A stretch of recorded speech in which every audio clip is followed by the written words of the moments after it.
ഹരി ഓം. സംസ്കൃത ഭാഷാ സഹായിയുടെ ഇന്നത്തെ 7th സ്റ്റാൻഡേർഡിൻ്റെ സംസ്കൃതം ക്ലാസ്സിലേക്ക് എല്ലാവർക്കും സ്വാഗതം. ദീപകൻ ടെക്സ്റ്റാണ് നമ്മൾ ഫോളോ ചെയ്യുന്നത്. അതിൽ ഫസ്റ്റ് ലെസൺ നമ്മൾ കുറച്ചെടുത്തു. അതിൽ അമ്മയും രണ്ട് കുട്ടികളും തമ്മിലുള്ള ഡിസ്കഷനിലാണ് തുടക്കം. കുറച്ചെടുത്തു.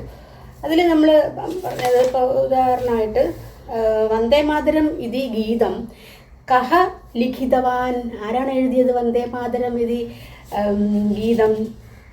ബങ്കിം ചന്ദ്ര ചട്ടോ ഉപാധ്യായ, ബങ്കിം ചന്ദ്ര ചാറ്റർജി എന്നുള്ള ബങ്കിം ചന്ദ്ര ചട്ടോ ഉപാധ്യായ. പിന്നെ വന്ദേ മാതരം ഇത് ഗീതം കസ്മിൻ ഉപന്യാസേ വർത്തത, ഏത് ഉപന്യാസത്തിലാണല്ലോ അദ്ദേഹം എഴുതിയൊരു ഉപന്യാസം ഉണ്ട്, ആ ഉപന്യാസത്തിലാണെന്ന് പറഞ്ഞു. ഏത് ഉപന്യാസത്തിലാണ്? ആനന്ദമഠ ഇത് ഉപന്യാസേ ആനന്ദമഠ. അപ്പോൾ ഇനി നമുക്ക് ബാക്കി നോക്കാം. ബാക്കി ആ പേജ് തന്നെ, പേജ് നമ്പർ ആദ്യത്തെ പേജിൽ താഴെ അടുത്തത് മകള് ചോദിക്കുകയാണ്.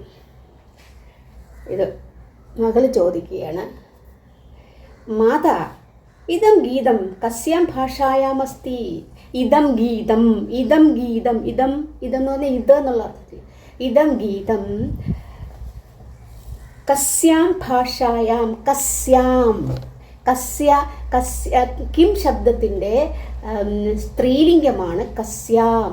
ഏതു ഭാഷയിൽ? കസ്യാം എന്നുള്ളത് സപ്തമിയാണ്. കസ്യാം ഏത് ഭാഷായാം, ഭാഷ എന്നുള്ളതും സ്ത്രീലിംഗമാണ്, അതുകൊണ്ട് അതും സപ്തമി തന്നെയാണ്. അപ്പോൾ അത് സപ്തമി വരുമ്പം എന്തായാലും കസ്യാം, ചോദ്യം എങ്ങനെ തന്നെ വരണം, സപ്തമി തന്നെ വരണം. കസ്യാം ഭാഷായാം ഏത് ഭാഷയിൽ? അസ്ഥി ഏത് ഭാഷയിലാണുള്ളത്? അസ്ഥി ഞാൻ കഴിഞ്ഞ ക്ലാസ്സിൽ പഠിച്ചു. അസ്ഥി സ്തഹ സന്ധി, അസ്ഥി ആകുന്നു, ഉണ്ട് എന്നൊക്കെയുള്ള അർത്ഥം. ഇവിടെ വന്ദേ ഭാരത മാതരം എന്നുള്ള ഒരു ഭാരതത്തെ ഒരു മാതാവാക്കി പറഞ്ഞിരിക്കുകയാണ് അല്ലേ. മാതരം അത് സ്ത്രീലിംഗമാണ് നമ്മുടെ ഭാരതം എന്ന് പറയുന്നത്.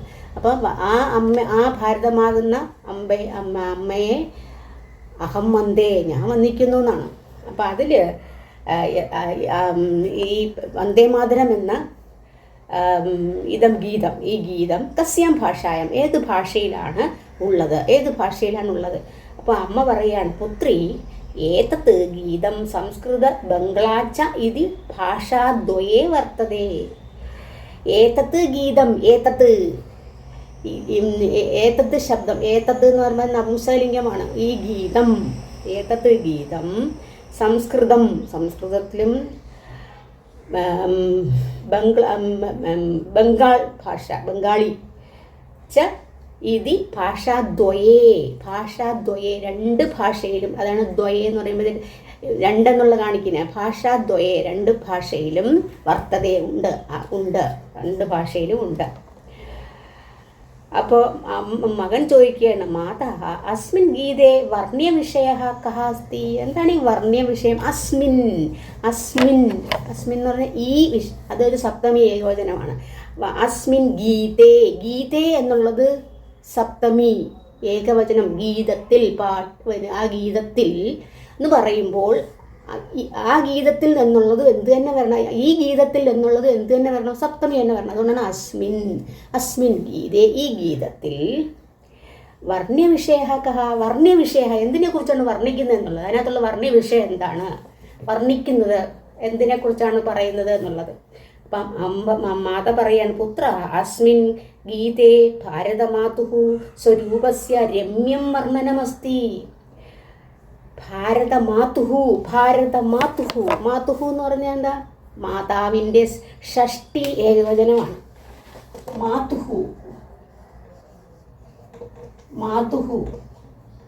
മാതൃശബ്ദമാണ്, ഷഷ്ടി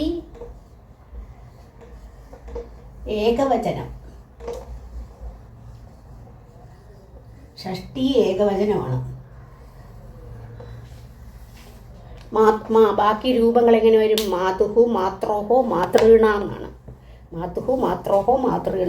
ഇവിടെ അസ്മിൻ ഗീത, ഈ ഗീതത്തിൽ ഭാരതമാതാവിൻ്റെ സ്വരൂപം എന്ന് പറഞ്ഞാൽ എൻ്റെ രൂപം, ഭാരതം എങ്ങനെ കിടക്കുന്നു, അതിനകത്ത് പടമൊക്കെ കാണിച്ചിട്ടുണ്ട്. ഭാരതം എങ്ങനെയൊക്കെ കിടക്കുന്നു, എവിടെ തൊട്ട് എവിടം വരെ എന്തൊക്കെയാണ് എന്ന് കാണിക്കുന്നത്. അതാണ് ഭാരതമാതുഹു സ്വരൂപസ്യ രമ്യം വർണ്ണനം. സ്വരൂപസ്യ ഷഷ്ടി ഏകവചനമാണ്, സ്വരൂപത്തിൻ്റെ. ഷഷ്ടിയുടെ അർത്ഥം അങ്ങനല്ലേ, ഇൻ്റെ ഉടെ ക ന ഒക്കെ വരും. ഭാരതമാതുഹു സ്വരൂപസ്യ, ഭാരതമാതാവിൻ്റെ സ്വരൂപത്തിൻ്റെ രമ്യം വർണ്ണനം, വർണ്ണനമാണ്. കീദൃശം വർണ്ണനം? രമ്യം. രമ്യം എന്ന് പറഞ്ഞാൽ മനോഹരം, മനോഹരമായ വർണ്ണനമാണ് അസ്ഥി ഉള്ളത്. അടുത്ത പേജ്. ഉടനെ മകൻ ചോദിക്കുകയാണ്, അമ്പ ഏതസ്യ ഗീതസ്യ കിം വൈശിഷ്ട്യം? ഏതസ്യ, ഏതത് നേരത്തെ പറഞ്ഞു, ഏതസ്യ അത് ഷഷ്ടി ഏകവചനം. ബാലസ്യ, ഗജസ്യ, അശ്വസ്യ ഇതൊക്കെ ഷഷ്ടി ഏകവചനമാണ്. ഏതസ്യ ഇതിൻ്റെ, ഈ ഗീതത്തിൻ്റെ, ഗീതസ്യ എന്നുള്ളത് ഷഷ്ടി വന്നു, അതുകൊണ്ട് ഏതസ്യ ഷഷ്ടി തന്നെ വരണം.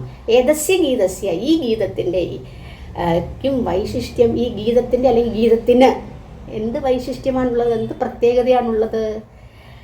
അപ്പോൾ അമ്മ പറയുകയാണ്, ബാലവു സ്വതന്ത്രതായാഹ ആന്തോളനെ സർവേ ദേശഭക്താഹ ഏതത് ഗീതം മന്ത്രം ഇവ ഗായന്തി സ്മ. ബാലവു, ഇവിടെ ബാലവു എന്ന് പറഞ്ഞിരിക്കുന്നത് എന്തുകൊണ്ടാണ്? രണ്ടുപേരല്ലേ, രണ്ട് മക്കളല്ലേ അവിടെ ഉള്ളത്. അപ്പോൾ ബാലവു, രണ്ട് ബാലഹ ബാലവു. അതുപോലെ ബാലവു സ്വതന്ത്രതായാഹ, സ്വാതന്ത്ര്യം, സ്വതന്ത്രതായാഹ ആന്തോളനം എന്ന് പറഞ്ഞാൽ സ്വാതന്ത്ര്യത്തിനായിട്ടുള്ള മൂവ്മെൻറ്റ് നടക്കുകയല്ലേ, അപ്പോൾ സ്വാതന്ത്ര്യത്തിന് ഇൻഡിപെൻഡൻസ് മൂവ്മെൻറ്റ്. സ്വതന്ത്രതായ ആന്തോളനെ സർവേ, അപ്പോൾ എന്ത് സംഭവിച്ചു? സർവേ ദേശഭക്താഹ, എല്ലാ ദേശഭക്തരും ഏതത് ഗീതം, ഈ ഗീതം മന്ത്രം ഇവ, ഈ ഗീതം എങ്ങനെ? മന്ത്രം ഇവ, മന്ത്രത്തെ പോലെ. മന്ത്രം എന്നുള്ളത് ദ്വിതീയ വിഭക്തിയാണ്. മന്ത്രത്തെ പോലെ ഗായന്തി സ്മ. എന്താ ഗായന്തി സ്മ? ഒരു സ്മ അവിടെ ചേർത്തിരിക്കുന്നു. ഗായന്തി, ഗായന്തി എന്ന് പറഞ്ഞാൽ എന്താ?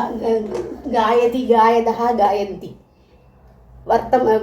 പ്രസൻറ്റൻസ് ആണ്, ലട്ടാണ് ഗായതി. പക്ഷേ ഇത് പ്രസൻറ്റൻസ് ആണ്. ഇതിൻ്റെ കൂടെ ഒരു സ്മ ചേർത്തു. സ്മ എന്നൊരു വേർഡ് കൂടെ ചേർക്കുമ്പോൾ എന്തായി മാറും? ഇത് പാസ്റ്റ് ടെൻസിൻ്റെ മീനിങ് വന്നു. ഗായന്തി സ്മ എന്ന് പറഞ്ഞാൽ പാടുന്നു എന്നല്ല, പാടി. അത് പാസ്റ്റ് ടെൻസിൻ്റെ മീനിങ് വരും. അപ്പോൾ എപ്പോഴും അങ്ങനെ ചിന്തിച്ചാൽ മതി. സ്മ ചേർക്കുമ്പോൾ സ്മയോഗേ പാസ്റ്റ് ടെൻസിൻ്റെ മീനിങ് വരും. ഗായന്തി സ്മ ആരാണ്? സർവേ ദേശഭക്താഹ ഏതത് ഗീതം മന്ത്രം ഇവ, മന്ത്രത്തെ പോലെ. മന്ത്രം ഇവ, ഒരു മന്ത്രത്തെ പോലെ ഇങ്ങനെ പാടിയിരുന്നു. സംപ്രതി അപി ഇദം ഗീതം ശ്രുത്വാ ഗീത്വാ ച വയം സർവേ ഭാരതീയാഹ പ്രേരിതാഹ ഭവാമഹ. സംപ്രതി എന്ന് പറഞ്ഞാൽ നൗ, ഇപ്പോൾ, നൗ. സംപ്രതി അപി, അപി എന്താണ്? ഞാൻ കഴിഞ്ഞ പറഞ്ഞു തന്നിട്ടുണ്ട്. അപി എന്ന് പറഞ്ഞൊരു അവ്യയമാണ്. എന്താണ് അവ്യയം എന്ന് പറഞ്ഞാൽ?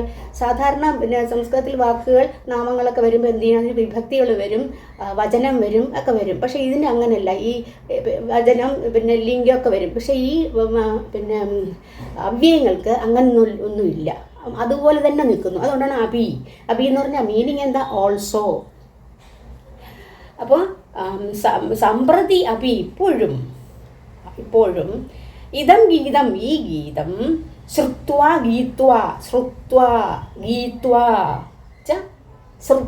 എന്ന് പറഞ്ഞാൽ എന്താ? ശ്രുധാതുവിനോടുകൂടി ത്വ എന്നൊരു പ്രത്യയം ചേർത്തു. ശ്രുത്വ എന്നായി. ശ്രുധാതുവിനോടുകൂടി ത്വ എന്നൊരു പ്രത്യയം ചേർത്തു. അപ്പോൾ എന്താ? ശ്രു പ്ലസ് ത്വ എന്നൊരു പ്രത്യയം ചേർത്ത്. അപ്പോൾ എന്ത് വരുന്നു? ശ്രുത്വ. ശ്രുത്വ എന്ന് പറഞ്ഞാൽ എന്താ അർത്ഥം? കേട്ടിട്ട്. ആഫ്റ്റർ ഹിയറിങ്, കേട്ടിട്ട്.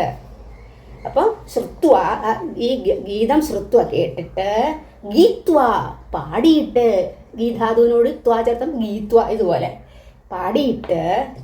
പാടിയിട്ടും ചായ ഒരു അവ്യയമാണ്.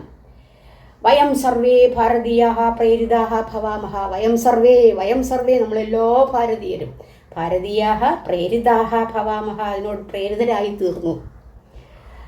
അപ്പോൾ പിന്നെ മകള് പറയുകയാണ്, മാതാ വന്ദേ മാതരം ഇത് ഗീതസ്യ അർത്ഥഃ ഇതിഹാസഃ ച കിയാൻ മഹാൻ അസ്തി ഖലു. മാതാ വന്ദേ മാതരം ഇതി ഗീതസ്യ ഈ പാട്ടിൻ്റെ ഈ ഗീതസ്യ അർത്ഥഃ ഇതിഹാസം എന്തെന്നാണ്? പണ്ട് ഹിസ്റ്റോറിക്കലായിട്ടുള്ള പണ്ട് മുതലേ ഉണ്ടായിരുന്നത് കാണിക്കുകയാണ്. അതിന് ഇതിഹാസം എന്ന് പറയുന്നത്.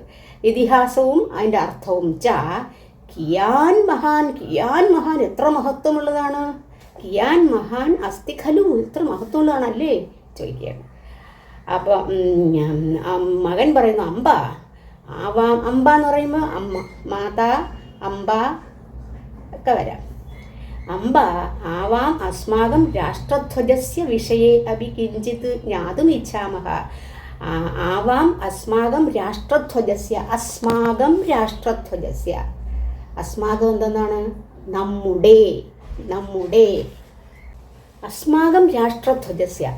അസ്മാകം എന്താ? അസ്മാകം രാഷ്ട്രധ്വജസ്യ വിഷയേപി കിഞ്ചിത് ജ്ഞാതും ഇച്ഛാമഹ.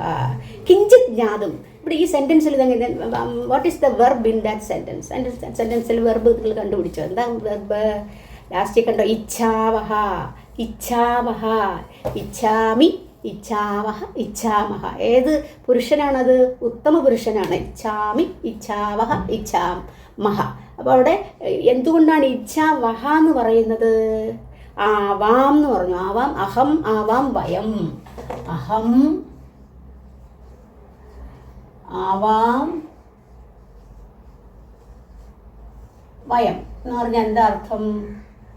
അഹം എന്ന് പറഞ്ഞാൽ ഞാൻ, ആവാം ഞങ്ങൾ രണ്ടുപേർ, വയം ഇത് ഫസ്റ്റ് പേഴ്സൺ അല്ലേ? അതുകൊണ്ട് ഉത്തമ പുരുഷനായിരിക്കണം വെർബ്. അതുകൊണ്ടാണ് ഇച്ഛാവഹ. ഇച്ഛാമി, ഇച്ഛാവഹ,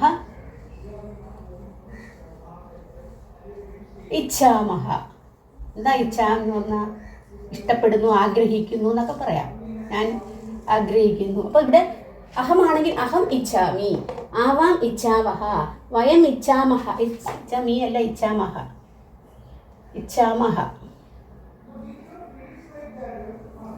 വയം ഇച്ഛാമഹ. ഇങ്ങനെയാണ് വരുന്നത്. അപ്പോൾ ഇവിടെ പറഞ്ഞിരിക്കുന്നത് ഇച്ഛാവഹയാണ്. എന്തുകൊണ്ട് ഇച്ഛാവഹ? ആവാം വന്നു. ആവാം ആരൊക്കെയാണ്? ഈ രണ്ട് കുട്ടികൾ.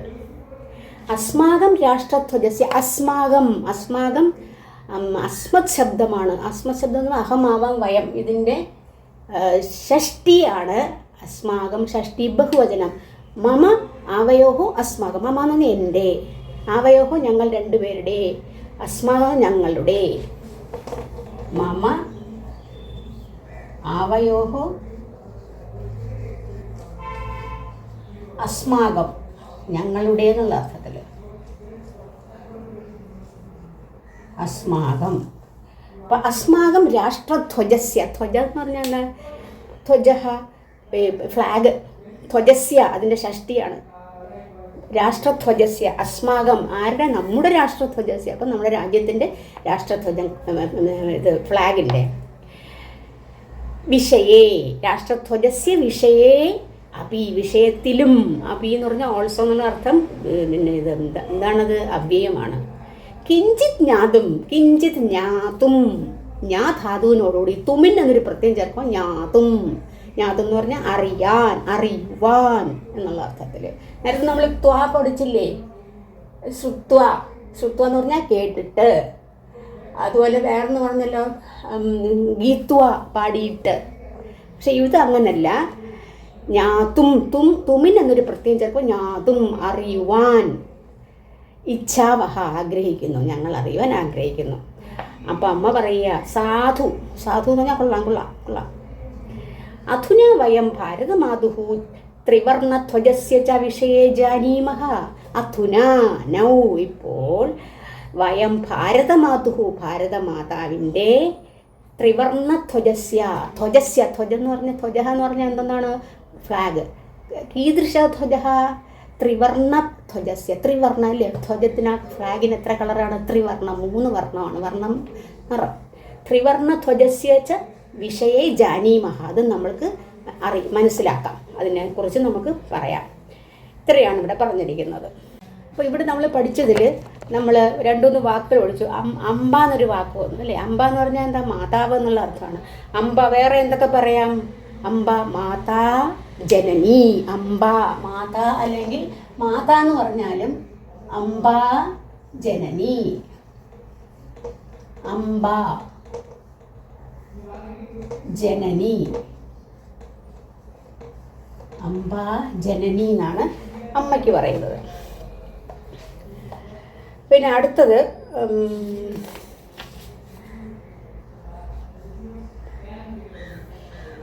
ഇനി നമുക്ക് ആ ടെക്സ്റ്റ് തുടങ്ങാൻ പോകുന്നതാണ്. അത് ഇന്ന് അടുത്ത ക്ലാസ്സിൽ എടുക്കാൻ പറ്റും. കാരണം